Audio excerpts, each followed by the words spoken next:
अमरावती भातकुली मार्गावर रेल्वे मार्गाचे बांधकाम सुरू असल्याने वाहनांना दुसरा पर्यायी मार्ग देण्यात आला।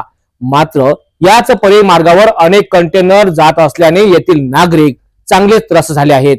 अखेर प्रशासनाला जागे करण्याकरिता रहिवाशांनी चक्क रस्त्यावर उतरूनच चक्का जाम आंदोलन केले।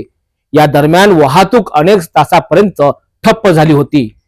अमरावती भातकुली महामार्गावर रेल्वे रुळाचे काम सुरू असल्याने गेल्या अनेक दिवसांपासून पठाण चौक ते भातकुलीकडे जाणारा मार्ग बंद करण्यात आला आहे।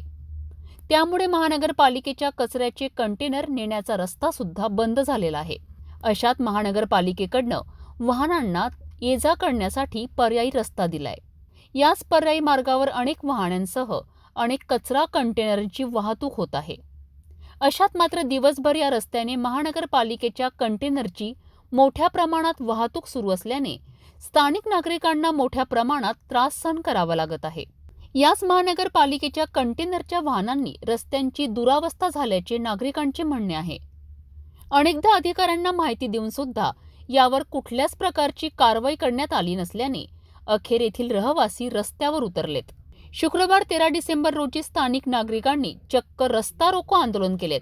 यावेळी अनेक महानगरपालिकेच्या कचऱ्याचे कंटेनर सुद्धा रोखण्यात आले। जोपर्यंत पर्यायी रस्ता मिळणार नाही तोपर्यंत गाड्या जाऊ देणार नाही असा पवित्रा सुद्धा स्थानिक नागरिकांनी घेतला आहे। या ठिकाणी कंपोस्ट डेपो रोडने जाणारे जे वाहनं आहेत त्यामुळे अत्यंत धूळ आमच्या घरामध्ये जाते। शेतकऱ्यांचं नुकसान होत आहे, कापूस काळा होत आहे, कोबी काळी होत आहे, पालक काळी होत आहे।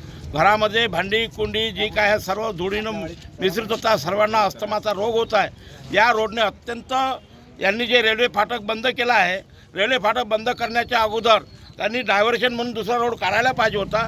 आम्ही वारंवार त्याला सांगून सुद्धा मनपा प्रशासन ऐकायला तयार नाही आहे। त्यांचे जे घाणीचे हे कंटेनर आहे अत्यंत स्पीडनं चालतात, त्यामध्ये असणारं जे अलास आहे, जे मांस आहे ते सुद्धा रस्त्यावर पडत्याने अत्यंत घाण अशी वातावरण या ठिकाणी तयार झालेलं आहे।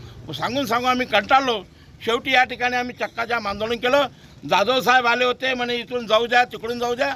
मला जाऊ द्या, परंतु जेव्हा आपण रोड करतो त्यावेळेस आपण बाजूला रोड काढत असतो, तुम्ही डायव्हर्शन केलं नाही आणि गरीब जनता या ठिकाणी राहते आणि प्रत्येकाला त्रास आहे। या त्रासापासून मुक्ती मिळण्यासाठी हा रोड आम्हाला बंद पाहिजे।